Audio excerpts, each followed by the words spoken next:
Are you ready to find your voice, fulfill your purpose, build unstoppable confidence? And are you ready to learn how to trust, accept, and love yourself enough to do the work to create what you want in life? Oh, and do you want to learn how to do it without burning yourself out, sacrificing what matters most, or compromising on your values? Then you're in the right place. I'm your host, Stanton, a certified coach, human design enthusiast, entrepreneur, and podcast host on a mission to guide women into their true, authentic success, to help them recognize their power and to step out from the shadows and into the woman they were always meant to be. Around here, we don't do grey, unaligned versions of our life. We don't settle for what we should be happy with. Around here, we do big, bold, courageous, fulfilled, rich lives, and we do it in an aligned, nourished, and truly authentic way. If that sounds like the life you want, then stick around and make sure you subscribe to the channel so you never miss an episode.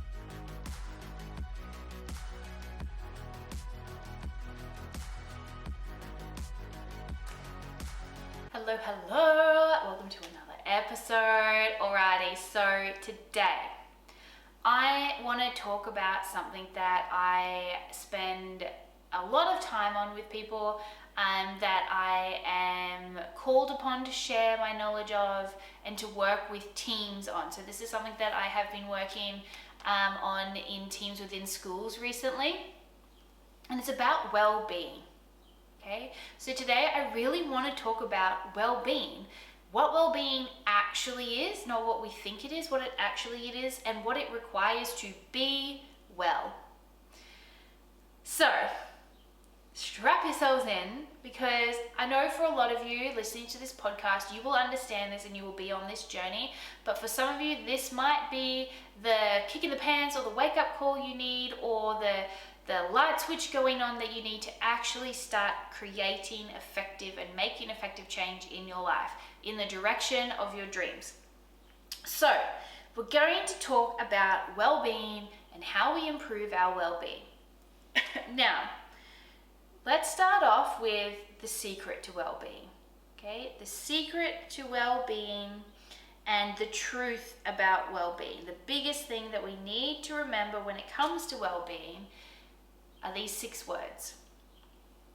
You are where your attention is.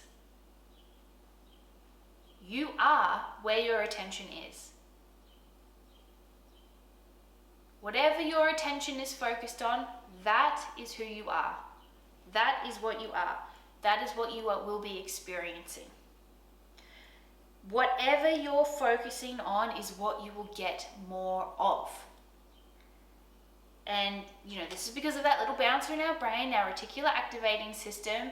Whatever we tell it is important to us through our words and our actions and our focus is what it sends us more of, and it blocks other things out.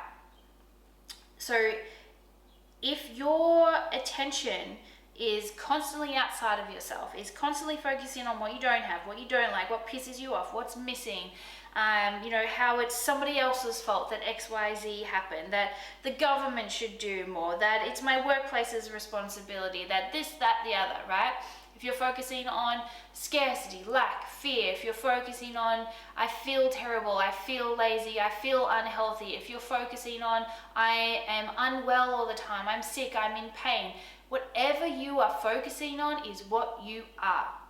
It's what you are going to experience more of. It is what the universe is going to send you, because you are where your attention is. That is the secret of well-being, of being well. Because our purpose as humans, right, having a human experience, our purpose is just to be. That's it. That's all our purpose is when it boils down to it. And yes, we love to be able to quantify our purpose and to name it and to go deeper on it. But that's really when we're talking about our mission, not our purpose. In simplest form, our purpose is just to be on the planet. And everything else is an experience.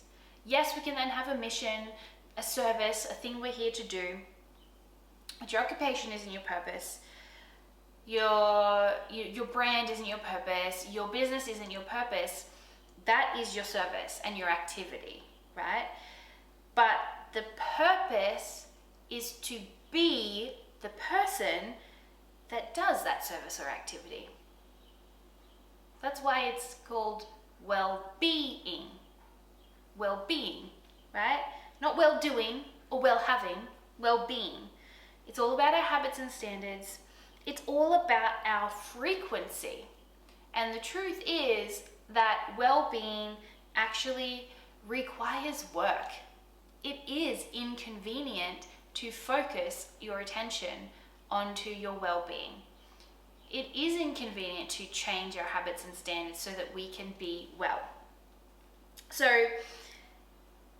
if all you're ever focusing on, right, if your attention is only ever on what you don't have, what's going wrong in your life, what makes you sad, what makes you angry, what makes you frustrated, if you're only ever focused on what keeps you stuck being a victim, then you are never going to be well.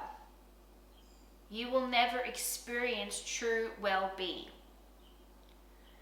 You are going to be addicted to stress, and you're going to actually be seeking it out because you will be so addicted to it. It will be your known, it's what your body, your mind, your soul knows, and it will continue to seek it out, and it will continue to repeat those patterns of behavior that create more of whatever emotion it is that you're addicted to, and that is based on what your attention is on. So it's eventually going to create breakdown, whether that is physical breakdown, mental breakdown, emotional breakdown, or in relationships. It is simply not sustainable. So all you really need to know about well-being are those 6 words. You are where your attention is. So start paying attention to where your attention is. Be really mindful about that. Really take responsibility for what you're focusing on, and don't focus on the stuff that you don't want to have. Don't focus on the feelings you don't want to experience. Don't focus on the people you don't want taking your energy. Don't focus on what you don't have in your life. You need to be able to shift your perspective and shift your focus to the things that you do have, to how you do want to be feeling, to the activities you do want to be engaging in. That is when you will be well. That is when you will actually experience true well-being. It is an inside-out job. And the hardest pill to swallow about well-being is that only you are responsible for it. We've talked about this before. No one is coming to save you. No one can do the work for you. Well-being, a state of being, is an inside-out job. There is nothing external from us that can affect or change our well-being for good or bad. That is all on us. And this is the hardest part about creating well-being and maintaining our well-being, is understanding and taking and accepting full responsibility for it. Because yes, we're not always in control of, well, we're never in control of other people and what they choose to do. We're not always in control of our circumstances or the experiences we go through, but we are in control and responsible for how we choose to respond after that or to them in the moment. It is an inside-out job. And the thing about it, because we love to find reasons why we have to stay stuck where we are, we love to find reasons why we have to stay stuck where we are. So the kicker is to do that work, the inside out work, to take responsibility for our own well-being. You don't need more time. You don't need more money. You don't need less responsibility in your life. You actually just need to take more responsibility and ownership of yourself and the habits and the standards that you have in your life. It's really important when we're talking about well-being to remember that it is a state of being. It's not a checklist. It's not something we tick off the list. Oh, I did my well-being activity, I'm all good. right? That is not what well-being is. It's not something we have to do. It's a state of being. It's a frequency that we need to learn how to maintain. Okay? It's not about checking off the list, saying, yes, I've checked well-being off the list. You know, it's not about, okay, well, I'll work out a few times a week. Maybe I'll meditate in the morning and I'll have a grounding practice and I'll practice gratitude and I feel really, really great in the morning when I've woken up and haven't had any external stimulus come in to disrupt my equilibrium and my well-being. So I'm really, really good in the morning, done well-being. And then as soon as I leave the house and experience, you know, my first inconvenience for the day, I'm a hot mess, I'm reactive all day. Okay, that is not well-being. That's not well-being. It's about maintaining that equilibrium.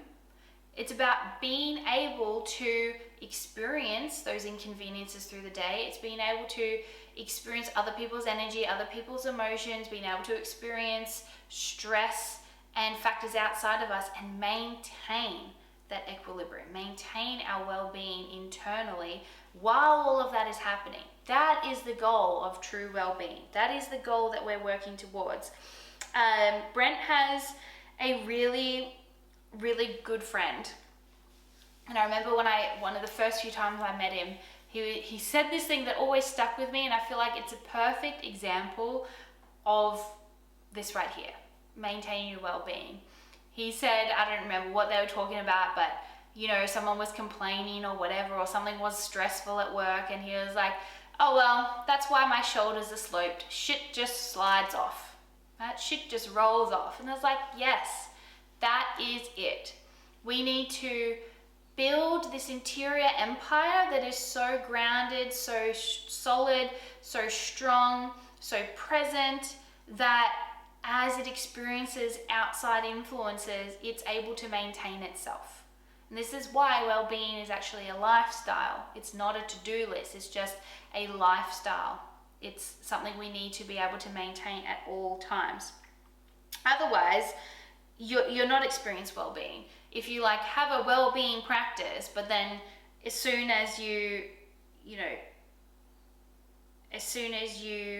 leave, or you finish that practice, you're going out, you're being completely reactive, you're a hot mess the rest of the time, you're overwhelmed, you're anxious, you're in victim, you're dysregulated, right? Then you're not actually experiencing true well-being. You're just adding more to your to-do list. Well-being is about being, not doing. So it's about being regulated in our nervous system and being able to continue to regulate our nervous system. Nervous system regulation should just be our divine right? It shouldn't be like impressive that we have a regulated nervous system. It should be something everybody deserves to experience. So we need to learn how to regulate our nervous system all day, and having the tools to be able to do that. So that's exactly what well-being is. Okay, it's a state of being that you maintain by choice. Everything is a choice. Everything is a choice. Our feelings, our emotions, our habits, our standards, our actions, everything is a choice. And we maintain that through the habits and standards that we implement to keep our nervous system regulated. So, the thing about all of this though, because that's not necessarily what we always want to hear, because we live in a society that's about the quick fixes, right? It's about covering up the symptoms rather than dealing with the causes underneath. It's about what's the quickest way I can actually ignore what's going on and just keep going with my day. And we like to dip into victim, and we like I said, we get addicted to these heightened emotions. We get addicted to feeling stress, anxiety, worry. We get addicted to creating and experience situations so we can then rant about them to our colleagues and download and offload to people, right? We get addicted to that. But the truth is, improving your life, the truth about it is that the things you need to do are actually very simple. Not always easy, but it is actually simple. So this is where habits and standards come in. So I want to talk a little bit about habits and standards today, and I do a lot of work around this inside the Fearless Collective, inside my coaching containers, and I have various resources that you can get to support you with this. But everything comes down to our habits and standards, because it's all about choosing to maintain our well-being at all times, and that only happens through the habits and standards that we have. We don't choose our life. I had a coach that said this to me, and I was like, that is 100% accurate. We don't choose our life, we choose our habits and standards, and that creates our life, because you are where your attention is. So if your attention is on habits and standards that dysregulate you, that keep you stuck where you are, that drain your energy, that don't move you forward, then that's the life you're going to receive. Okay? You are choosing that life by default through the habits and standards you're choosing. So the simple fact is, just because you want more energy, you want to be healthier, you want to be happier, you want to be richer, you want to be more fulfilled, isn't enough. It's a starting point. Actually acknowledging and understanding and claiming that that is what you want, starting point. If you do decide that that is what you want, it's actually the habits and standards you choose that are going to determine whether you get it or not. It's as simple as that. Not easy, but it is that simple. The constant battle then becomes deciding on the daily whether we're going to choose instant gratification, or choose the habit we've always known, or choose the behavior, the emotion, the pattern that we've always known, or the result, right? Or actual well-being, or what we truly desire. And we make that choice through our habits. So this instant gratification versus results is so important anytime, and it's the new year, right? So people quite often have New Year's resolutions, and a lot of the time these New Year's resolutions don't get maintained because we don't practice them long enough, we don't understand habit installation, and when it comes to the moment where we have to choose between the new habit or standard or the old habit or standard, we quite often choose the instant gratification, which is the old habit or standard. Right? I like to talk about it in terms of high return on investment habits and standards and low return on investment habits and standards. So the low return on investment habits and standards are the things that you're currently doing that are creating the aspects of your life that aren't desirable for you, the things that you want to change. The high return on investment habits are the habits and standards that, if you choose them, will create a new life for you. They are so much more painful right now. It's so painful now to choose it. So it's painful now, but easy later. So if we choose the painful high return on investment habit now, life will become easier later. But if we choose the low return on investment habit, the habits and standards we already have, it's easy now. It's easy to choose that now, but it's going to make life harder, painful later on, because we'll get a month, 2 months, 3 months, 12 months down the track and be exactly where we are right now, and nothing will have changed. And then we're reinforcing all of these limiting beliefs and unresourceful core beliefs that we have about ourselves. So this is where true change and transformation takes place, is in our ability to choose the results, to choose the higher return on investment habit over the instant gratification. We are constantly met by these micro choices all day long, these opportunities where we can choose between what we do want, the change we do want to see in our life, and what we already have. Instant gratification and results. It's there constantly throughout the day. So the true trick of transformation is being able to have the discipline or the devotion, or even just starting with the awareness that you have that choice and making a conscious decision. Sometimes when I share this with people, I shared this work at the school that I'm doing the coaching work at, and the next day I did some one-on-one coaching, and a few of the teachers came in and they said, oh my gosh, I heard exactly what you said yesterday in that presentation, and then I went home and I still chose the low return on investment habits, and they were all full of shame and guilt and putting themselves down. I was like, well, hang on, that's a great step in the right direction, because it was a conscious choice. It was a conscious choice to choose the low return on investment habit. It wasn't unconscious. You weren't just running a program unconsciously that you had no control over. You recognized you had a choice and you made the conscious decision. That is the starting point in itself. Actually recognizing that you can make the choice, and then you have the conscious awareness. It's a conscious decision whether you choose the high return on investment habit or the low return on investment habit. And then gradually over time, right, frequency of repetition, again, over time, the more frequently we choose the high return on investment habit, the more it then just becomes part of who we are and what we do. So, easy now, painful later, painful now, easy later. Which way you go is determined by the habits you choose and the choice you make multiple times a day, okay? Whether you decide instant gratification or results. And this is for any area of life where you're trying to create change, whether it's diet, exercise, health, fitness, relationships, love, business, anything at all comes down to this choice we make in our habits and standards. So really the question is, are you willing to pay the price? Because there is a price to having that dream life, or that life that you truly deserve and desire. And the price is choosing the habits, standards, actions, beliefs of the person that lives in that life.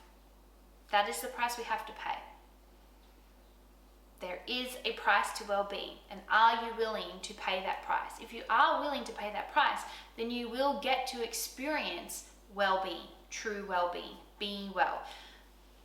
You will get to experience that life that you truly deserve and desire. You will get to experience feeling more grounded, more sure of yourself, more confident, more courageous, more abundant, more fulfilled, more loved. But it all comes down to whether you're willing to pay the price or not. And then you're still paying a price if you choose not to pay the price, right? Because if you don't pay the price of maintaining your well-being and taking action and embodying the person that you wish to become, well, the price is that you stay where you are now and you keep paying. You keep paying the price in terms of pain, sacrifice, compromising your values, not believing in yourself, bad health, scarcity, lack, fear, all of those things, right? So there is a price to pay either way. It's up to you to choose which price you are willing to pay. Now, I just want to share a little, piece here, because quite often, conceptually, we understand that.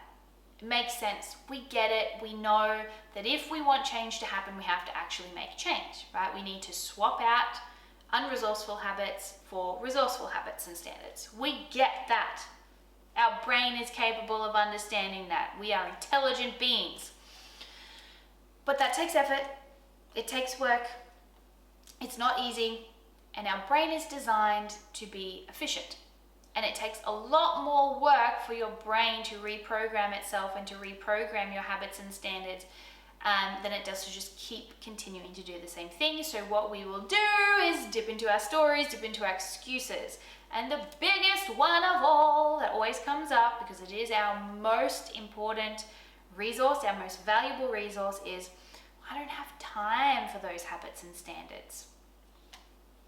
Okay, two things I want to say here. Are you willing to pay the price? Do you actually want what you say you want? Okay, I'm going to say more than two things here. There's a few things here. Those two things. Are you willing to pay the price? Do you actually want what you say you want?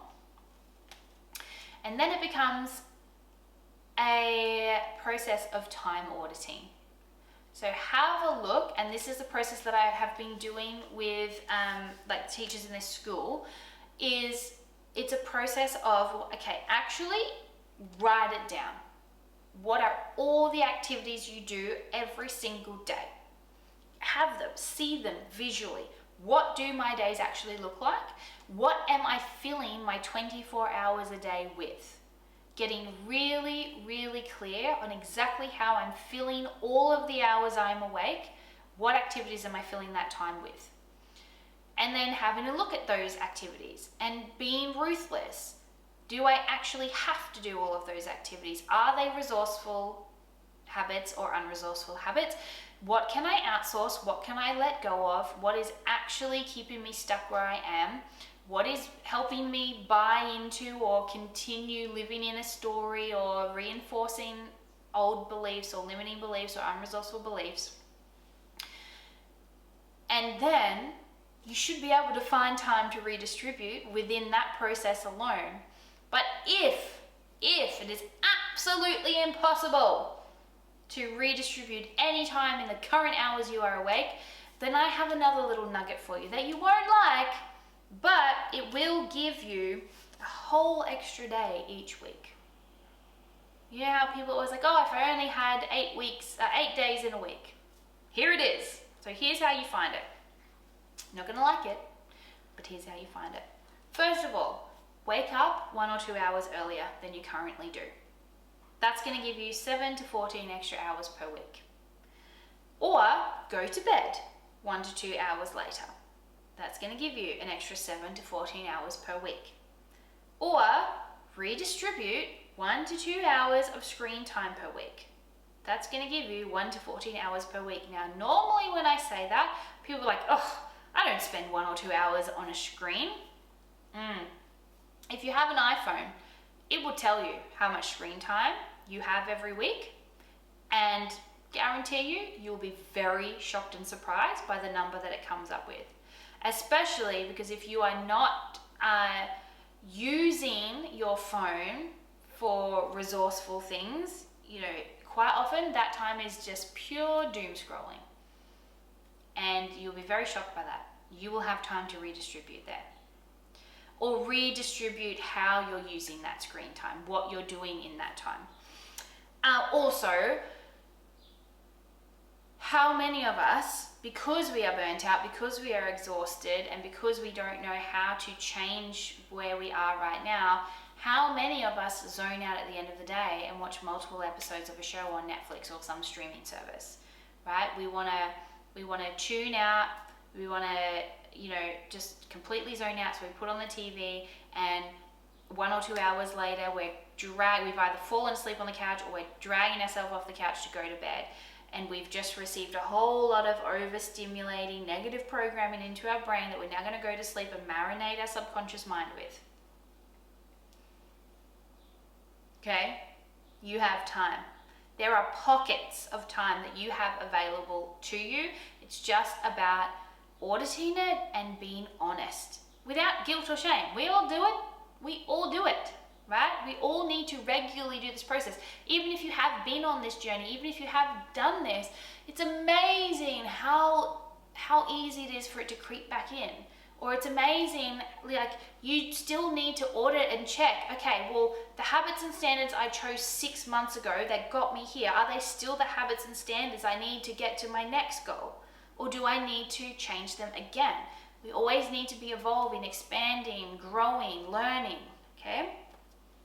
So, if you wake up early or you go to bed late or both and you have less screen time, you've got about 15 to 42 hours per week. So you have a whole extra day each week that you can start to redistribute and change current habits or add new ones in, okay?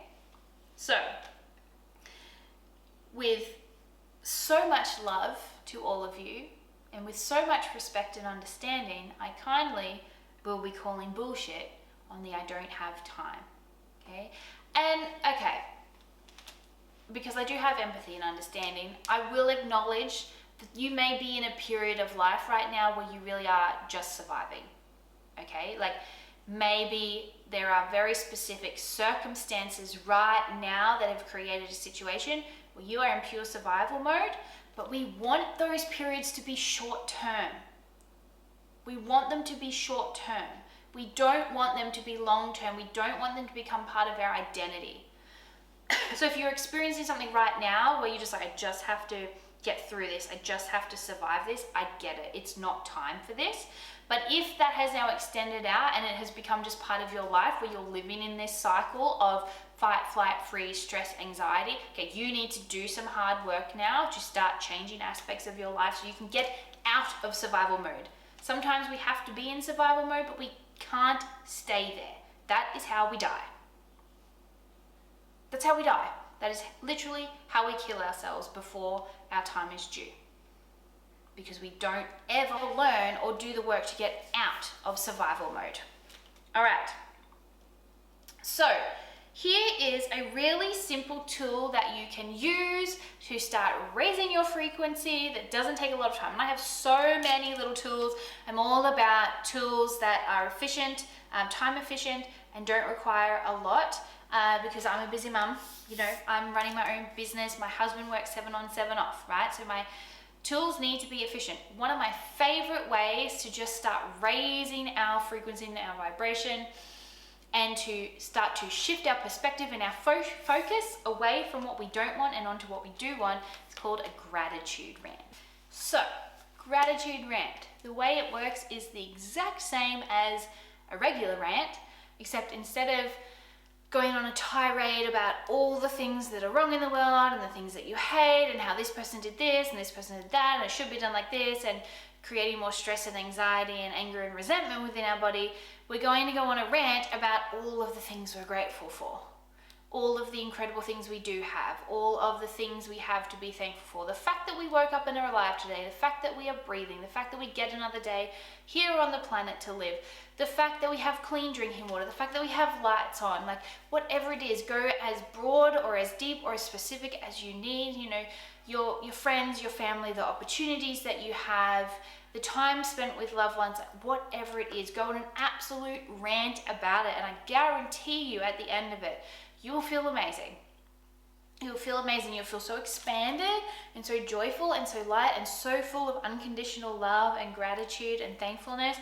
And if you really go ham on it, you may even feel emotional, like have tears in your eyes by how many things you have to be thankful for in your life. So pick that. If you're only going to pick one thing to get started with, one high return on investment habit, one resourceful habit to introduce or replace an old habit with, choose that one. It's an incredible one. Do it for 66 days to really see the effect of it. And I'd love to know how you feel afterwards. So your takeaways from today's episode. We don't choose our life, we choose our habits and standards.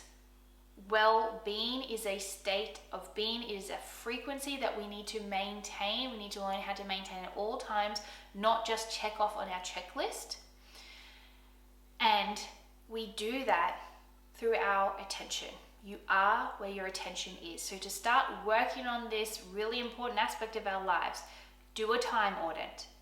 Have a look at how you're spending your time, what habit standards you currently have, what habits and standards you need to create effective change in your life, and start coming up with a plan on how you're going to redistribute your time, or maybe get up earlier, go to bed later, redistribute time away from screens and technology and Netflix and all of those unresourceful things that we use to fill our time because we're exhausted and tired, even though that continues to make us feel even more exhausted and tired. So do a time audit and start using the gratitude rant to elevate your frequency and create more energy in your body so that you are more likely to choose results over instant gratification. All right, big love, everybody.